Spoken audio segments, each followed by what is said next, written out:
ਦੁਨੀਆ ਦੇ ਵਿੱਚ ਬਹੁਤ ਸਾਰੇ ਐਸੇ ਲੋਕ ਲੰਘੇ ਨੇ ਜਿਹੜੇ ਆਪਣੇ ਦੌਰ ਦੇ ਬੜੇ ਤਾਕਤਵਰ ਲੋਕ ਸਨ। ਉਹਨਾਂ ਦੇ ਵਿੱਚ ਬਾਦਸ਼ਾਹ, ਰਾਜੇ, ਮਹਾਰਾਜੇ ਤੇ ਕੁਝ ਅਜਿਹੇ ਲੋਕ ਵੀ ਸਨ ਜਿਨ੍ਹਾਂ ਦੇ ਕੋਲ ਬਹੁਤ ਰੁਪਇਆ ਪੈਸਾ ਸੀ। ਉਹ ਪੂਰੀ ਦੁਨੀਆ ਦੇ ਉੱਤੇ ਵੀ ਹਕੂਮਤ ਕਰਦੇ ਰਹੇ। ਵੇਲੇ ਦੇ ਨਾਲ-ਨਾਲ ਉਹਨਾਂ ਦੀਆਂ ਹਕੂਮਤਾਂ, ਉਹਨਾਂ ਦੀਆਂ ਸਲਤਨਤਾਂ ਸਾਰਾ ਕੁਝ ਮੁੱਕ ਗਿਆ, ਪਰ ਉਹਨਾਂ ਦੀਆਂ ਬਣਾਈਆਂ ਹੋਈਆਂ ਅਜਿਹੀਆਂ ਬਹੁਤ ਸਾਰੀਆਂ ਸ਼ੈਵਾਂ ਅੱਜ ਵੀ ਬਾਕੀ ਨੇ ਜਿਨ੍ਹਾਂ ਨੂੰ ਵੇਖ ਕੇ ਅਹਿਸਾਸ ਹੁੰਦਾ ਏ ਕਿ ਇਹ ਲੋਕ ਆਪਣੇ ਦੌਰ ਦੇ ਕਿੰਨੇ ਤਾਕਤਵਰ ਆਦਮੀ ਸਨ। ਅੱਜ ਦੀ ਵੀਡੀਓ ਦੇ ਵਿੱਚ ਅਸੀਂ ਕੁਝ ਅਜਿਹੀਆਂ ਜਗ੍ਹਾ ਦਾ ਜ਼ਿਕਰ ਕਰਾਂਗੇ ਜਿਹੜੀਆਂ ਹਾਲੇ ਵੀ ਇਹ ਦੱਸਦੀਆਂ ਨੇ ਕਿ ਉਹਨਾਂ ਦੇ ਬਣਾਉਣ ਵਾਲੇ ਕਿੰਨੇ ਤਾਕਤਵਰ ਲੋਕ ਸਨ।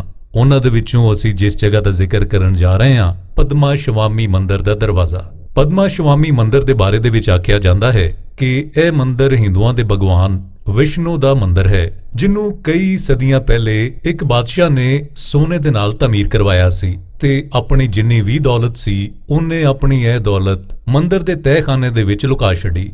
ਇਸ ਮੰਦਿਰ ਦੇ 6 ਦਰਵਾਜ਼ੇ ਸਨ ਜਿਨ੍ਹਾਂ ਨੂੰ ਪਾਰ ਕਰਕੇ ਉਸ ਤਹਿਖਾਨੇ ਤੱਕ ਜਾਇਆ ਜਾਂਦਾ ਸੀ। ਇਹਨਾਂ ਦਰਵਾਜ਼ਿਆਂ ਨੂੰ ਖੋਲ੍ਹਣ ਦੀ ਕਿਸੇ ਨੂੰ ਵੀ ਇਜਾਜ਼ਤ ਨਹੀਂ ਸੀ, ਕਿਉਂਕਿ ਇਹਦੇ ਬਾਰੇ ਅਜਿਹੀਆਂ ਕਹਾਣੀਆਂ ਮਸ਼ਹੂਰ ਕੀਤੀਆਂ ਗਈਆਂ ਸੀ ਕਿ ਲੋਕੀ ਇਹਨਾਂ ਦੇ ਲਾਗੇ ਜਾਣ ਤੋਂ ਡਰਦੇ ਸਨ। ਫਿਰ 2011 ਦੇ ਵਿੱਚ ਹਕੂਮਤ ਨੇ ਫੈਸਲਾ ਕੀਤਾ ਕਿ ਇਹਨਾਂ ਦਰਵਾਜ਼ਿਆਂ ਨੂੰ ਖੋਲ੍ਹਿਆ ਜਾਵੇ। ਜਦੋਂ 5 ਦਰਵਾਜ਼ੇ ਖੋਲੇ ਗਏ ਤੇ ਇਹਨਾਂ ਦੇ ਵਿੱਚੋਂ ਬੇਤਹਾਸ਼ਾ ਸੋਨੇ ਚਾਂਦੀ ਦੇ ਜ਼ੇਵਰ ਲੱਭੇ ਤੇ ਕੁਝ ਅਜਿਹੇ ਖਜ਼ਾਨੇ ਵੀ ਸਨ ਜਿਨ੍ਹਾਂ ਦੀ ਮਾਲੀਅਤ ਅਰਬਾਂ ਰੁਪਏ ਬਣਦੀ ਸੀ। ਪਰ ਇਹਦੇ ਬਾਰੇ ਆਖਿਆ ਜਾਂਦਾ ਹੈ ਕਿ 6ਵਾਂ ਦਰਵਾਜ਼ਾ ਹਾਲੇ ਤੱਕ ਵੀ ਨਹੀਂ ਖੋਲ੍ਹਿਆ ਜਾ ਸਕਿਆ। ਦੂਸਰੀ ਜਿਸ ਜਗ੍ਹਾ ਦਾ ਅਸੀਂ ਜ਼ਿਕਰ ਕਰ ਰਹੇ ਹਾਂ ਉਹ ਹੈ ਇਹਰਾਮੇ ਮਿਸਰ ਦਾ ਅਬੂਲ ਹੌਲ। ਮਿਸਰ ਦੇ ਵਿੱਚ ਇਹਰਾਮ ਜਿਹੜੇ ਨੇ ਇਹ ਸਦੀਆਂ ਤੋਂ ਬੜੇ ਪੁਰਸਰਾਰ ਰਹੇ ਨੇ। ਪੁਰਾਣੇ ਜ਼ਮਾਨੇ ਦੇ ਵਿੱਚ ਬਣਾਏ ਗਏ ਵੱਡੇ ਵੱਡੇ ਇਹਰਾਮ, ਇਹ ਇਮਾਰਤਾਂ ਤੇ ਇਹਨਾਂ ਦੇ ਅੰਦਰ ਰੱਖੀਆਂ ਹੋਈਆਂ ਮਸਾਲੇ ਦੇ ਨਾਲ ਮਹਿਫੂਜ਼ ਕੀਤੀਆਂ ਹੋਈਆਂ ਮੰਮੀਆਂ, ਉਹ ਐਸੇ ਅਜੂਬੇ ਨੇ ਜਿਨ੍ਹਾਂ ਨੂੰ ਵੇਖ ਕੇ ਅੱਜ ਵੀ ਅਸੀਂ ਹੈਰਾਨ ਹੋ ਜਾਈਦਾ ਹੈ। ਇਹਨਾਂ ਇਹਰਾਮਾਂ ਦੇ ਥੱਲੇ ਐਸੇ ਤਹਿਖਾਨੇ ਹਾਲੇ ਵੀ ਮੌਜੂਦ ਨੇ, ਐਸੇ ਦਰਵਾਜ਼ੇ ਹਾਲੇ ਵੀ ਮੌਜੂਦ ਨੇ ਜਿਨ੍ਹਾਂ ਨੂੰ ਹਜੇ ਤੱਕ ਖੋਲ੍ਹਿਆ ਨਹੀਂ ਜਾ ਸਕਿਆ।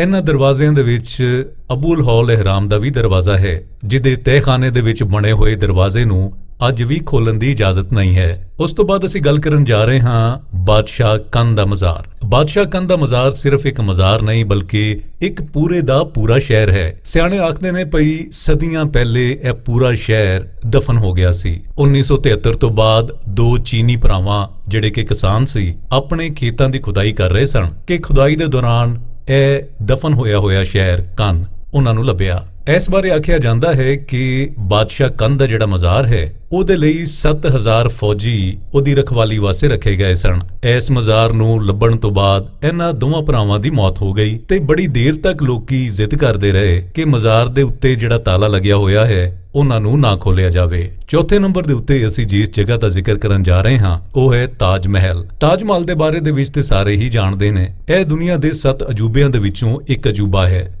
ਇਹ ਉਹੀ ਤਾਜ ਮਹਿਲ ਹੈ ਜਿਹਦੇ ਵਿੱਚ ਸ਼ਾਹਜਹਾਨ ਦੀ ਬੀਵੀ ਮੁਮਤਾਜ਼ ਨੂੰ ਦਫਨ ਕੀਤਾ ਗਿਆ ਸੀ। ਤਾਜ ਮਹਿਲ ਦਰਅਸਲ ਇੱਕ ਮਕਬਰਾ ਹੈ ਜਿਹਦੇ ਹੇਠਲੇ ਹਿੱਸੇ ਦੇ ਵਿੱਚ ਕਈ ਦਰਵਾਜ਼ੇ ਮੌਜੂਦ ਹਨ। ਲੋਕਾਂ ਦਾ ਆਖਣਾ ਹੈ ਭਈ ਕਿਸੇ ਨਾ ਕਿਸੇ ਦਰਵਾਜ਼ੇ ਦੇ ਵਿੱਚ ਮੁਮਤਾਜ਼ ਬੇਗਮ ਦੀ ਮਹਿਫੂਜ਼ ਕੀਤੀ ਗਈ ਲਾਸ਼ ਹਾਲੇ ਵੀ ਲੱਭ ਸਕਦੀ ਹੈ ਤੇ ਬਾਜ਼ ਲੋਕ ਆਖਦੇ ਨੇ ਕਿ ਇਹਨਾਂ ਦੇ ਵਿੱਚ ਹਿੰਦੂ ਦੇਵਤਾਵਾਂ ਦੀਆਂ ਮੂਰਤੀਆਂ ਨੇ। ਪਰ ਦੱਸਣ ਵਾਲੀ ਗੱਲ ਸਿਰਫ ਇਹ ਹੈ ਕਿ ਇਹ ਦਰਵਾਜ਼ੇ ਹਾਲੇ ਵੀ ਬੰਦ ਨੇ। ਇਹਨਾਂ ਸਾਰੀਆਂ ਜਗ੍ਹਾ ਦੇ ਦਰਵਾਜ਼ਿਆਂ ਦੇ ਪਿੱਛੇ ਜਿਹੜੇ ਅਸਰਾਰ ਨੇ ਉਹ ਹਾਲੇ ਤੱਕ ਵੀ ਬਹੁਤ ਪੁਰਅਸਰਾਰ ਨੇ। ਕੋਈ ਪਤਾ ਨਹੀਂ ਇਹਨਾਂ ਦੇ ਪਿੱਛੇ ਕਿਹੜੀ ਦੁਨੀਆ ਲੁਕੀ ਹੋਈ ਹੈ। ਇਹ ਸੀ ਸਾਡੀ ਅੱਜ ਦੀ ਵੀਡੀਓ। ਉਮੀਦ ਕਰਦੇ ਹਾਂ ਤੁਹਾਨੂੰ ਪਸੰਦ ਆਈ ਹੋਵੇਗੀ।